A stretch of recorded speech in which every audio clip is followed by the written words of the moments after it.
Le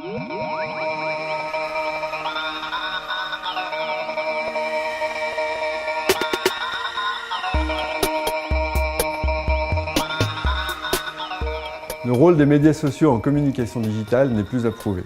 Je ne vais pas vous faire perdre votre temps en essayant de vous démontrer que c'est un raz-de-marée et qu'il faut y aller.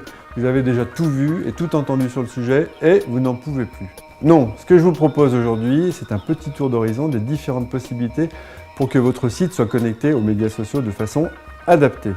Commençons par les boutons de partage et d'abonnement. Ils fleurissent partout sur le web, mais il faut savoir les utiliser avec parcimonie. Cela ne sert à rien d'en mettre 15 si seulement 2 seront utilisés.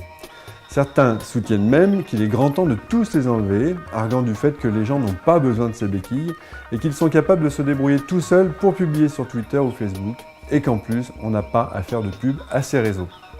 Ne soyons pas trop extrémistes, l'heure n'est pas encore venue de tout envoyer par-dessus bord.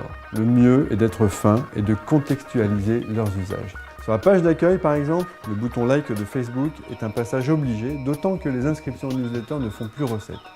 De même, sur un blog, on est d'accord, il est intéressant de placer des boutons Facebook ou Twitter.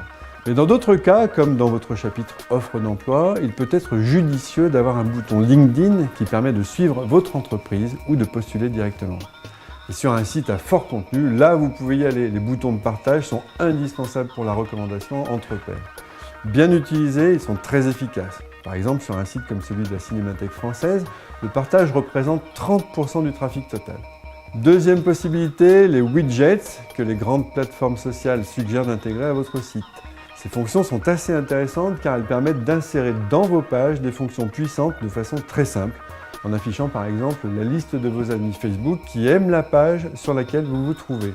Troisième niveau, plus ambitieux, les API des grands sites sociaux offrent de nombreuses possibilités. Dans ce cas, il faut avoir des projets bien spécifiques, comme la page du musée de Brooklyn, qui mettent en avant tous les avatars des personnes qui ont fait un check-in au musée sur Foursquare. Ou encore Facebook, qui possède une API particulière, puisqu'elle donne accès à son social graph.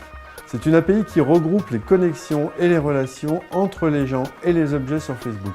C'est grâce à cette fonction qu'un site comme Amazon est capable de vous recommander des articles en fonction des intérêts de vos amis, ou de voir les prochains anniversaires de vos contacts pour vous proposer des réductions en fonction des goûts des personnes concernées.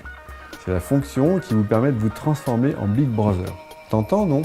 Vous le voyez, au final, la question n'est pas « faut-il déconnecter son site des médias sociaux ?» c'est plutôt « comment faire preuve de discernement ?» Car n'oubliez pas que le principal, c'est l'expérience utilisateur. À vous de jouer maintenant.